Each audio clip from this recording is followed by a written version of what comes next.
Good afternoon, everyone. And as they say, that post-lunch session, I hope you are well fed and open to listen to us and not in slumber. And we'll try to keep it a bit interesting so that if there's any kind of sleeping is not happening in the room. Yeah? Thank you for being here. My name is Gaurav Laghate. I head Consumer Bureau for Mint, and thank you, Aloke, for joining us today. Very interesting, travel. When we talk about travel, everyone loves traveling, right? So if we can do a show of hands, how many of you like to travel? Almost everyone, right? And how many of you feel booking travel is a bit of a headache?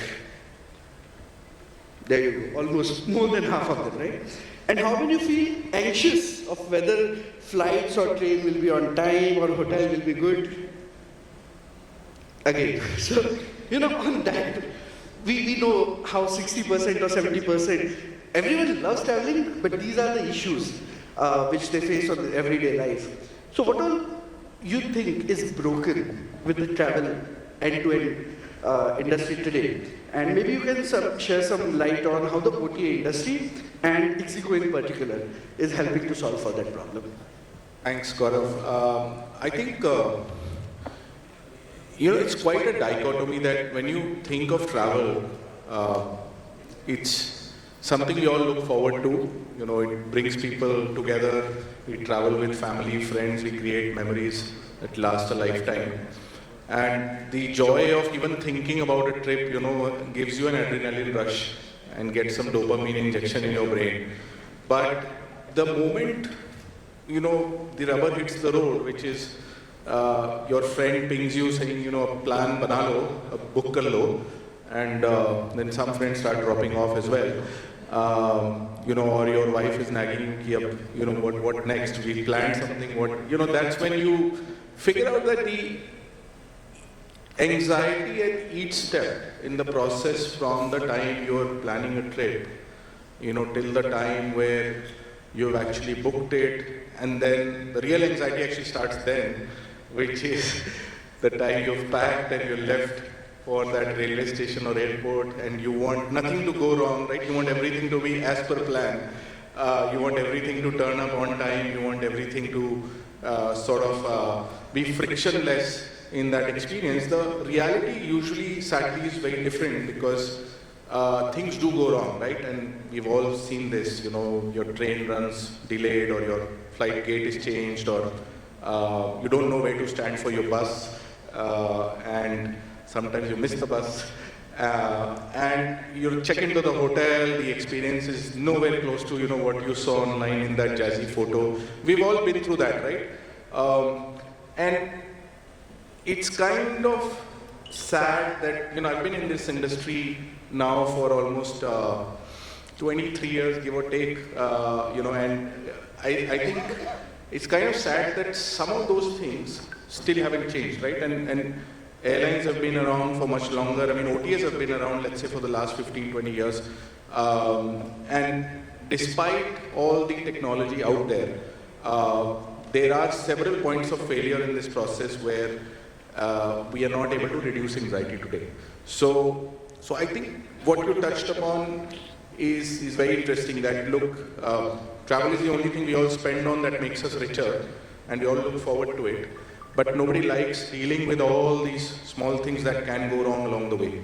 And I believe that, OTAs in today's world are not here to sell tickets. In fact, at Ixigo, we never launched any of our products with the objective of selling tickets.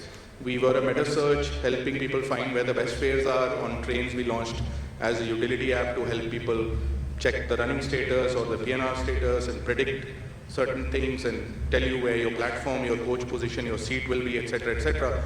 And then over time, as we grew and the trust of our customers in us grew, we launched ticketing. But the objective for us has always been, can we solve those pain areas that bring down anxiety at every step in the process, from planning to research to booking to during the trip and post-booking, when you actually want to cancel, modify, or do anything with your reservation, can we make that frictionless? Yeah, friction. I mean, that's the biggest issue. I mean, when we start digital journey, especially, we talk about frictionless as possible. Here on a airport, you first have a friction where you have to show your gate pass, your identity. DigiYatra is solving for that on certain extent. Then there's security before that. That multiple gates, gate announcement. Sometimes you get your the flight delay late when actually you are at the airport. So how many of you find the actual experience of travel quite stressful? Let's face it. Only one person. Okay, two people.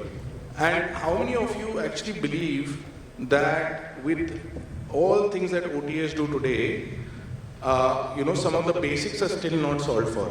When you talk about experience, pre-booking, post-booking, during the journey, or ensuring that the quality you get is what you want, how many of you think that there is still a long way to go for OTAs to solve it? Right. So, and I think that's the segment that I believe would have suffered from it more than once. So there is that pain. The pain has come down over the years, so I'm glad it's not the whole room, because OTAs have come in and solved many of those pain areas. But we still have a long way to go. But in the last few years, whenever I'm going to any website, not much has changed as far as the UI UX go. Of course, a lot must be behind the scenes, or what you call the back end. So if you can throw some light on what all has changed behind, and why not the UI UX front? Yeah, so I think there are two things that have not changed. One is that, look, the underlying systems or technologies used by suppliers, especially airlines, right, the global distribution systems, or the pipes that the airlines have, the APIs, I think the way they work and the amount of data and utility services they expose hasn't really evolved much if you look at it in the last 10, 15 years. And we have to build a lot of the user experience-led innovations on our side, on the top of that fundamental layer, in order to deliver the right kind of experience for customers. Same is the case in other verticals, where I think the supply side technology adoption, in terms of pace of adopting new innovations, has at times not kept up, and as a result, exposure of new services to the customer has been led by OTAs innovating on top of that layer. What form factor wise, what still hasn't changed is that you would be seeing that all websites that sell travel, or even apps now that sell travel, will have very similar forms and process flows, etc. But what has changed behind the scenes there is a lot of the use cases that required manual intervention, right? Like ticketing used to be a very operational heavy task, back in the days. There would actually be people sitting and issuing this, people sitting in a room and issuing these tickets, and people answering phone calls to just modify or cancel a trip, right, 10 years ago. I think a large part of that behind the scenes has been automated today. So I'll give you some stats which would be very helpful here. 90%, in fact close to 90% of our customer support interactions today are automated, right? So people who try to chat with us, get customer support, we are able to handle almost 90% of that through technology that can solve for the most basic use cases. If you just need information, you want to cancel a trip, modify a trip, ask about the status of your refund, I mean, these things do not need human intervention, and it's faster, cheaper, and much more convenient for the customer not to have to pick up a phone and call someone and be on hold. If we can get it in one message, direct message to the brand, on their AI chatbot, right? So I think that has brought down the cost for all the players in the sector, but that has also improved the experience. So it's a win-win for everyone. I think it involves a lot of, clunky integrations behind the scene to make it work, which customers don't get exposed to. But just to ensure, for example, that at Ixigo, when you buy a ticket, we automatically web check you in and deliver a boarding pass to you on your WhatsApp. That involves a few legs of the process behind the scenes that actually do not get exposed to. But it reduces your anxiety of, do I need to wait for the web check-in window to open to realize that I missed that, and last moment now I'm sitting in a middle seat because I turned up to the airport without actually blocking my seat. So I think those small things actually do improve your life a lot. and we care a lot about them to spend disproportionate time on building these utility services that end up improving the satisfaction. But that will come at a cost, right? And like Indian consumers especially are known to see for value. I mean, there again a dichotomy where last week I think Uber CEO Dara Khosrowshahi, he said that Indians are extremely demanding and they are not willing to pay for anything. However, I don't agree. same. No, a lot of foreign companies and MNCs when they come in, they talk about saying that cost conscious. I agree on the first part, they are demanding, Right. but I think time and again we have seen that if you deliver value, even incremental value on top, which has a perceived value higher than what the person is paying for, they will very happily lap it up, right? I'll give you a classic example. Buying a train ticket is the most commoditized thing you could think of, right? But a large percentage of train use, almost 20% of the train bookings done are now through OTAs where customers don't mind paying that 20 rupees, 40 rupees extra for the added convenience we bring in, for the added customer experience that we deliver, and the value-added services that we are able to then offer on top of it. And many of them will also buy a value-added service, which will be an incremental 50, 100 rupees, without blinking an eye, because they know that they will get, for example, a full refund even if they decide to cancel 4 hours before the train leaves. And we were actually surprised ourselves when we saw that, look, everybody assumes that people who travel on trains and buses, because you assume that they come from a certain socio-economic strata, will be more price sensitive. What we found is that they are value sensitive. They don't mind paying a little bit more, but they will seek a lot of value for what they've paid for, right? And they deserve to. So I think we need to get out of that mindset. I mean, we all know that the cheapest car is not the highest selling car in India, right? Like, and there's so many examples. Actually, the opposite, right? The cheapest cars are not selling anymore. Cheapest two-wheelers are not selling anymore, and everyone is looking for to premiumize, to buy something expensive, whatever the most expensive they can afford. And the hard part is cracking in India, like if you look at foreign brands like Decathlon, like who have come in and cracked that value price equilibrium, where you're offered something slightly more premium at not such a high price as buying a very expensive brand, right? Like if you can crack for any of the services you offer, right, something in that range, Indians will lap it up like crazy. Coming to, you spoke about buses and trains. What is happening at tier 2 and tier 3 towns? Because now they're also digital penetration has improved a lot. So how are OTAs helping them to solve for their travel needs? Yeah, see, one thing that we don't realize has changed a lot in the last 6-7 years is that thanks to cheaper smartphones and Geo, the penetration of internet in our country, has gone to every small village and town. And unlike e-commerce, where you're limited by what pin codes you can deliver to, or food ordering, where you need to set up physical infra to actually make sure the logistics is in place to deliver things to you. For online travel, it just opens up the floodgates to a new audience, where if you have the right product mix, if you have the right services, if you have the right kind of supply that caters to that particular traveler, and their needs are different, obviously, you will see them lap it up. And classic example is, in our case, what we've seen in the last 5 years in our train and bus business, right? The way post-pandemic, tier 2, 3 adoption has grown, and how internet penetration is growing there in terms of online ticketing. I think we have reasons to believe that, look, we are just at the start of a wave of the next billion users actually coming online and shaping the way travel gets consumed, because some of the content they need is still not there. Some of the supply they need when it comes to the kind of accommodation inventory or tour packages, etc., is still not there, to be honest, right? But it opens up the opportunity for a lot of entrepreneurs to go and deliver those kind of services that this audience is looking for, because the distribution is now in place. Like, we can help sell that, right? We are already selling, obviously, transport, but there is a use case in the future, where you could have a lot of travel-related services delivered to the next billion users through OTA platforms, right? That's possible now. And if I turn it around, like instead of the tier 2 and 3, everyone talks about two Indias, right? One is the affluent urban, and second is Bharat, and their dichotomy. But new airports coming into tier 2, tier 3 too, better trains, Vande Bharat, renovated railway stations, better road transport. Do you see the top 100 million also taking to other forms of transport? It's a very good question.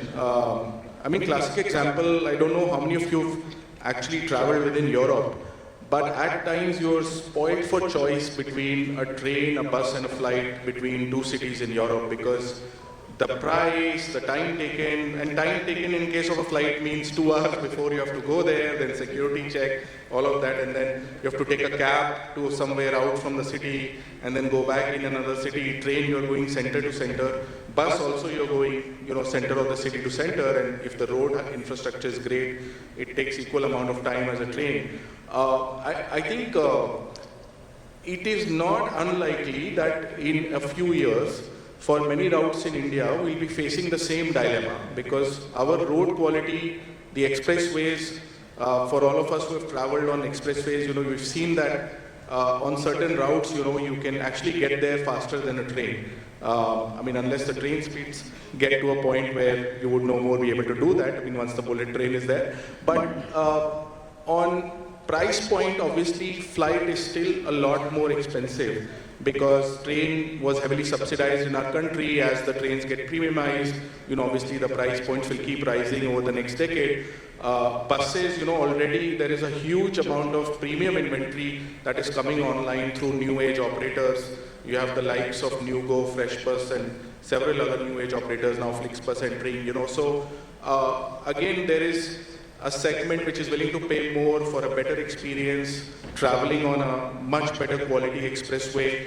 I think the sky is the limit now in terms of growth on these. And I would imagine a future where if I'm traveling from Delhi to Lucknow, I'm thinking of 3 modes which have equivalent amount of time, pain, and price, right? Because, or very similar, and then you kind of spoiled for choice. This is likely to happen at some point.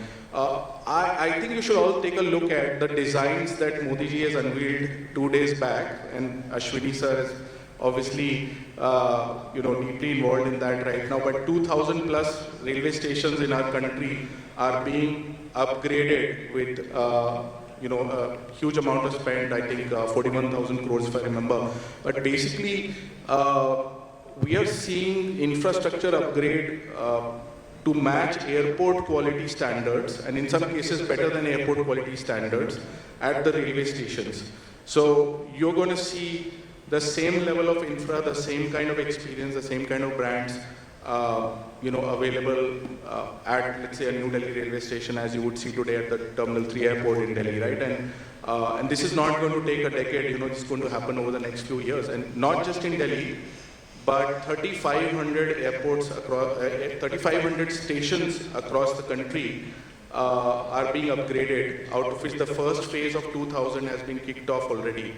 So we are talking going into tier 2, tier 3 cities and seeing airport quality railway infrastructure with Vande Bharat, which is already a much better quality experience than the existing trains. And in the future, we're talking about bullet trains coming in 4 routes in the country within the next 6-7 years. I think the future is looking very, very different than the way we look at today. Yeah, I mean, I don't know about the airport quality stations, but the lounges of airport have already become railway station quality, right? That's a different problem. That's a different problem. But post-COVID, we suddenly saw a massive surge in travel. Suddenly, all data suggests that people are traveling more.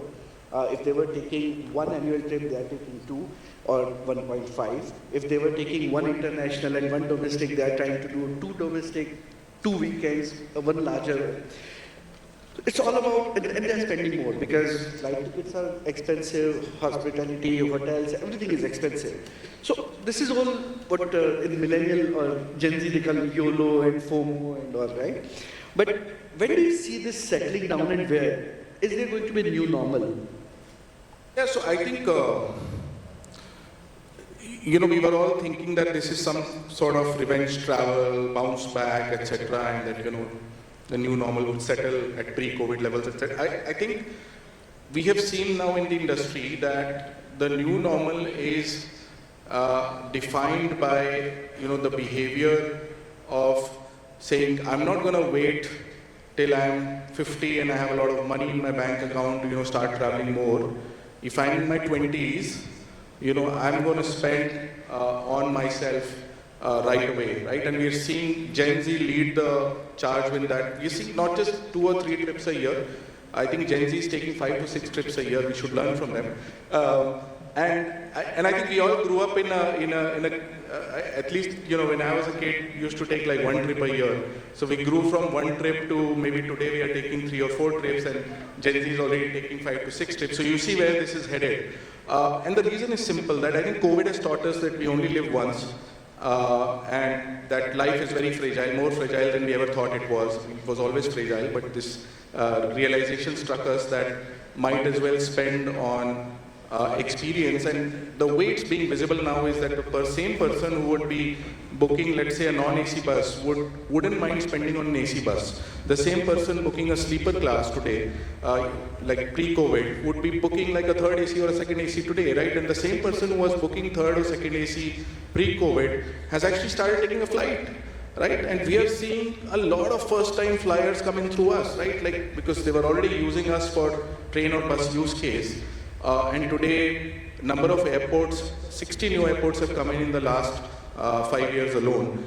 Next 5 years, we're talking about 100 new airports. Now, most of those are coming in tier 3 towns, forget tier 2 towns, right? Bareilly has an airport, Darbhanga has an airport, Jharsuguda has an airport. You guys might probably not even know where they are on the map, but they have an airport. And of course, the other big thing which we don't discuss much is that the amount of spiritual tourism and this, huge spike in that scene after first Varanasi and then now, of course, Ayodhya, where we are seeing, based on the stats I read, like 1.5 lakh pilgrims a day. And Varanasi last year broke the record. Varanasi had 8 times as many tourists / pilgrims as Goa did last year, right? Beat that. So it was the #1 destination in India for domestic tourism. And I think with stats like those, we are totally underestimating the potential that that market has. And I think today the online brands are still under-penetrated because, both from a standpoint of the right content, the right supply, the right targeting. I think there's still a lot of work to be done, to be honest, by all the OTA players. But we believe that can be a big value unlock for everyone. So coming to the supply side, we recently wrote that about 4,000 new hotel rooms will come. Almost 1,000 new aircrafts have been ordered by the airlines in India. And Bombay and Delhi airports are so congested that we are facing frequent flight delays and all that. So is demand and supply pressure, is it catching up? Is it going to sort out on its own? I think we've all seen this before, right? You always have cycles where you discover suddenly that, you have less supply, or, you don't have enough capacity to handle the traffic that you're seeing. And, 5-star hotels in our country are witnessing that. A lot of the airports are witnessing it, like you said. And even some stations, I believe, are facing the pressure of that. But there are cycles of investment which then will create to overcapacity after a few years. So I think we've seen these cycles before. Having survived this long, we've seen like at least 3 such cycles. And we're going through a great cycle right now where demand is far outstripping supply. On every category we operate on, we run into situations where we don't have availability, or the price is just so high that the customer will not convert anymore. It's a great problem to have as an industry, because what that means is all the infrastructure investments being made, like we have the highest ever budget outlay for rail and road in this country. I've heard that there are 500 5-star hotels under construction in our country right now as we speak. And there's a lot of also on the budget side, premiumization of the existing inventory, right? I think all of that will start playing out into more demand supply match and not mismatch over the next few years, which will mean that the OTA industry, the travel industry will grow obviously in a healthy and profitable manner, and now that everyone almost is making money. So I think it's probably going to be the golden era for online travel, if I were to call it that, because we've gone through our own cycles. We've had phases where there were a lot of players and spending too much money and discounting the hell out of it, and some of them did not survive, and then you had a lot of brand marketing spends out there. I think we've gone through all that phase. COVID gave us time to go back and rethink the playbooks. A lot of companies cut flab, and now everybody wants to operate in a healthy manner where the industry grows together and continues to be profitable. Whether you talk to an airline today or a hotel today or a OTA today, you will get the same sentiment. So I think we're kind of entering a golden era where there is enough capacity 3 years down, 4 years down to absorb all the demand that's coming in. And for a long time, there will be a phase where hopefully everyone continues to operate in a sane manner. And this is, of course, the real experience, going and experiencing touch and feel. And the other side is the virtual experience, right? Apple just launched Vision Pro. There are other such virtual reality devices there. Some believe that people will soon start traveling in the virtual world. There was a lot of course, gamers have been living in that kind of playing games in the virtual world. But Meta, as everyone wanted that Meta world, they were buying hotels and all in Meta world. So, I personally find the idea a bit dystopian, but do you see that happening virtual, if not taking over, but somewhere? I've heard this before, and I heard this during COVID. People said, yeah, VR world banate hain, and people will travel in that because travel is dead. And I remember somebody wrote a nice article about it in one of the newspapers. And here's what I think, right? In the dystopian world where we are all wearing these headsets and living in a virtual life, and because AI has taken our jobs, we're just sitting there enjoying that virtual life. I think the need for travel is even more in that, if you ask me. Because anyone who wants to disconnect from the virtual world actually wants to go and experience the real world. And there will be enough people who will always say that, I've had enough of this. And we've gone through COVID ourselves, right? And we said the world will change and the world is back in a bigger way to where it was before. And everything that changed was all temporary. So we will go through the cycle. I am sure that VR will allow, let's say, holiday sellers, cruise sellers, like experience sellers, to give a great way to sample what it's like to be in their experiences. Like imagine being able to experience the whole cruise liner without actually being there. But it will only replace reality if I also replicate all the other sensory perceptions that it offers. But then we're talking about a matrix-like dystopian world. You spoke about AI, and now the current buzzword is Gen AI, right? Generative AI and all. So how can you use tech to maybe preempt and predict what a consumer wants? And in Ixigo's DRHP also there was mentioned companies, one of the early adopters of AI. So how technology can help you help consumers, help your customers more? In all our business lines across all the brands we run, Ixigo, Confirm, Ticket, Abhibus, we already use machine learning and AI a lot behind the hood, right? Right from confirmation chances of your ticket, right, on the train, which again is an ML model, to predicting whether your train will be arriving on time or not, to actually post-booking, helping you with customer support in an automated way. We already use AI in bits and pieces, at multiple places. We've also, last year, July 23, we became the first Indian online travel company to launch a generative AI product group. So we have something called Ixigo Plan. I highly encourage all of you to go and try it out. You can actually plan your itinerary in a visual way using AI and get ideas for what to do at a destination that you're planning to visit. And we've been fine-tuning this now for, it's been live for 7-8 months, so we've been fine-tuning this and we'll be coming up with more improvements around it. But I suggest you all can try that out. It's also available on the ChatGPT as a plugin. But I think it's just the beginning of AI adoption.